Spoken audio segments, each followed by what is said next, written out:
नमस्कार दोस्तों, स्वागत है आप सभी का एक बार फिर हमारी चैनल पर। दोस्तों, अगर आप भी अपनी लाइफ में कुछ नया सीखना चाहते हो तो चैनल को अभी सब्सक्राइब करें। दोस्तों, हमारे हिंदू धर्म में अन्न को देवता माना गया है, इसीलिए हमें अन्न का सम्मान करने की शिक्षा दी जाती है। अन्न को उगाना जितना कठिन होता है उतना ही आसान होता है उसे बर्बाद कर देना। श्री कृष्ण कहते हैं, संसार के प्रत्येक प्राणी को जीवित रहने के लिए भोजन की आवश्यकता होती है। भोजन से ही उसे ऊर्जा प्राप्त होती है। मनुष्य के द्वारा किया जाने वाला भोजन ही उसके स्वभाव को नियंत्रित करता है। इसीलिए मनुष्य को सदैव ही सात्विक भोजन ग्रहण करना चाहिए। हमारे प्राचीन वास्तु शास्त्र में खाना बनाने के लिए भी कुछ नियम निर्धारित किए गए हैं। भोजन बनाते समय वास्तु शास्त्र के नियमों का पालन अवश्य करना चाहिए। वास्तुशास्त्र में भोजन बनाने की दिशा, भोजन बनाने का समय, भोजन करने का समय आदि महत्वपूर्ण बातों के नियम बताए गए हैं। दोस्तों, प्रत्येक हिंदू घर में भोजन में खास तौर पर रोटी अवश्य बनाई जाती है। जिसे प्रकार से पृथ्वी का आकार गोल है, उसी प्रकार से रोटी का आकार भी गोल ही होना चाहिए। देवी देवताओं को भोग चढ़ाते समय गोल रोटी ही बनानी चाहिए और रोटी कभी भी टुकड़े करके भगवान को नहीं चढ़ानी चाहिए। शास्त्रों में रोटी बनाते समय महत्वपूर्ण बातों का ध्यान रखना चाहिए। रोटी बनाने के लिए आटे का प्रयोग किया जाता है। आटा गूंथते समय उसमें यदि आप कुछ चीजें डालते हैं तो इससे माँ लक्ष्मी प्रसन्न हो जाती है। आटा गूंथना भी एक कला होती है। जब घर की स्त्रियां अपने हाथों से आटा गूंजती है तो उनके हाथों से उसमें सकारात्मक ऊर्जा प्रवेश करती है। आटा गूंथते समय मन में माँ लक्ष्मी का ध्यान करते हुए परिवार के कल्याण की भावना मन में रखनी चाहिए। सच्ची श्रद्धा और प्रेम से बनाई हुई रोटी घर में सुख समृद्धि लेकर आती है। वास्तु शास्त्र के अनुसार आटा गूंथते समय उसमें कुछ महत्वपूर्ण चीजें अवश्य डालनी चाहिए, जिसके बारे में आज हम आपको बताने जा रहे हैं। अगर आप नित्य आटा गूंथते समय उसमें ये चीजें मिलाते हैं तो आपको निश्चित ही शुभ परिणाम प्राप्त होंगे। माँ लक्ष्मी आपसे अत्यंत प्रसन्न होगी और घर में सुख समृद्धि आएगी। तो चलिए जान लेते हैं रसोई घर में भोजन बनाते समय कौन से नियमों का पालन करना चाहिए और आटा गूंथते समय उसमें कौन सी चीजें डालनी चाहिए। दोस्तों, हम खाना मुख्य रूप से घर के रसोई घर में ही बनाते हैं। इसीलिए सबसे पहले तो हमें ये देखना चाहिए कि हमारा रसोई घर वास्तु शास्त्र के नियमानुसार सही जगह पर बना हुआ है या नहीं। वास्तु शास्त्र के अनुसार हमारे घर में रसोई घर हमेशा दिशा में होना चाहिए, अर्थात पूर्व और दक्षिण के मध्य की दिशा में रसोई घर होना बहुत ही शुभ फलदायी होता है। इस दिशा में रसोई घर होने से खाना बनाने वाले व्यक्ति का स्वास्थ्य अच्छा रहता है और उसे खाना बनाने में उत्साह भी आता है।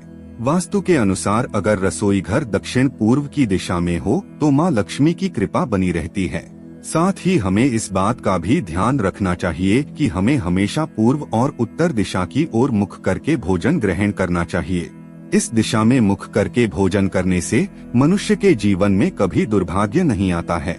भोजन बनाते समय ध्यान रहे कि भोजन कभी भी क्रोध की अवस्था में अथवा दुखी मन से नहीं बनाना चाहिए। भोजन बनाते समय मन को शांत रखना चाहिए और प्रत्येक क्षण माँ अन्नपूर्णा का स्मरण करना चाहिए। प्रसन्न मन से बनाया हुआ भोजन देवी देवता स्वीकार करते हैं और आशीर्वाद प्रदान करते हैं। क्रोध की अवस्था में भोजन बनाने से भोजन में नकारात्मक ऊर्जा व्याप्त हो जाती है। श्री कृष्ण कहते हैं, भोजन करते समय भी हंसना नहीं चाहिए और क्रोध भी नहीं करना चाहिए। पहले 3 निवाले खाते समय बोलना नहीं चाहिए और भोजन का कभी अनादर नहीं करना चाहिए। खाना बनाते समय रसोई घर हमेशा साफ और स्वच्छ रहना चाहिए और भूलकर भी कभी बाहर पहनने वाले चप्पल और जूते रसोई घर में नहीं लाने चाहिए। रसोई घर में लक्ष्मी का निवास होता है। इस स्थान पर गंदगी होना दरिद्रता की निशानी होती है। जिससे स्थान पर लक्ष्मी होती है उस स्थान को हमेशा ही स्वच्छ रखना चाहिए। अगर रसोई घर स्वच्छ हो तो कभी दुख दरिद्रता का सामना नहीं करना पड़ेगा। अस्वच्छ तरीके से बनाए गए भोजन का भोग भगवान कभी स्वीकार नहीं करते हैं। भोजन बनाते समय यदि वाद विवाद किया जाए या फिर मुंह से अपशब्द निकाले जाते हैं तो ऐसे खाने का खाने वाले की शारीरिक और मानसिक स्थिति पर बुरा प्रभाव पड़ता है। खाना बनाते समय उसे बार बार चख कर नहीं देखना चाहिए। इससे खाना झूठा होता है, जिसे किसी अन्य व्यक्ति को खिलाने से हमें हानि होती है और भगवान को तो अपना झूठा खाना प्रसाद के रूप में खिलाना महापाप के समान है। शास्त्रों के अनुसार बिना नहाए कभी भोजन नहीं बनाना चाहिए और ना ही करना चाहिए। भोजन हमेशा ही स्नान करके शुद्ध होकर ही बनाना चाहिए। रसोई घर में चूल्हा जलाते समय अग्नि देव का स्मरण अवश्य करना चाहिए।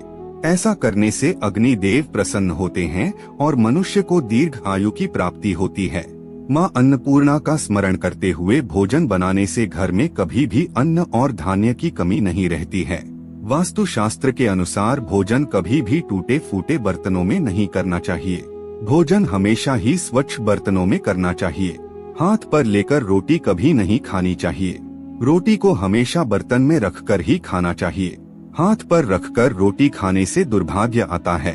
कढ़ाई में अथवा तवे पर कभी भोजन नहीं करना चाहिए, इससे राहु दोष उत्पन्न होता है।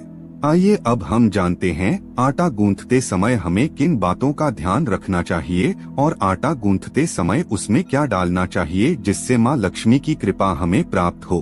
दोस्तों, कई महिलाओं की यह आदत होती है कि वह समय बचाने के लिए एक साथ 2 समय का आटा गूंथ कर रखती हैं।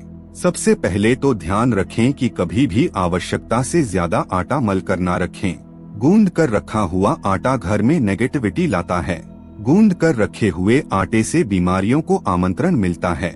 साथ ही इस आटे की रोटियां खाने से व्यक्ति के मानसिक स्वास्थ्य पर भी इसका दुष्प्रभाव पड़ता है। गूंथा हुआ आटा बुरी शक्तियां को भी आकर्षित करता है।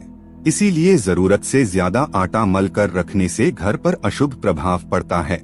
हिंदू धर्म के अनुसार जब भी घर में किसी की मृत्यु होती है तो मृत आत्मा की भूख को शांत करने के लिए आटे के छोटे छोटे गोले बनाकर उन्हें पानी में बहाया जाता है। इसे पिंड कहते हैं और इन गोलियों पर किसी तरह का निशान नहीं बनाया जाता है। इसीलिए महिलाएं रोटी बनाने के लिए आटा गूंदने के बाद जब आटे का गोला बन आती है तो उस पर अपनी उंगलियों से निशान जरूर बना देती है, जो यह दर्शाता है कि यह आटा मृत व्यक्तियों के लिए नहीं है बल्कि घर के सदस्यों के लिए ढा गया है। आप आटा गूंदते समय उस पर श्री अवश्य लिखें अथवा ओम अवश्य लिखें। इसके आपको बहुत ही शुभ परिणाम प्राप्त होंगे। माँ लक्ष्मी की कृपा आपको प्राप्त होगी। दोस्तों, रसोई घर में आटे की पहली रोटी गौमाता की और आखिरी रोटी कुत्ते के लिए निकाली जानी चाहिए, जिससे घर में कभी दोष निर्माण नहीं होगा। गाय को रोटी खिलाने से माता कामधेनु का आशीर्वाद मिलता है और हर मनोकामना पूर्ण होती है, और कुत्ते को आखिरी रोटी खिलाने से सभी ग्रह दोष समाप्त होते हैं। दोस्तों, आटा गूंदते समय हम उसमें नमक तो मिलाते ही हैं, लेकिन यदि नमक के साथ थोड़ा सा घी और चुटकी भर शक्कर भी मिला दें तो ये बहुत शुभ होता है। शक्कर, नमक, आटा, बागी सभी सफेद रंग की चीजें होती हैं जिनका संबंध शुक्र ग्रह और चंद्रमा से है। इसलिए ये चारों वस्तुएं एक साथ मिलकर हमारे शुक्र और चंद्र ग्रह मजबूत बनाती है और इन दोनों के सभी शुभ फल हमें प्राप्त होते हैं। तो दोस्तों, इस प्रकार से वास्तुशास्त्र में रसोई घर में बनाए जाने वाले भोजन से संबंधित महत्वपूर्ण बातें बताई गई है। अगर यह जानकारी अच्छी लगी तो वीडियो को लाइक जरूर करें।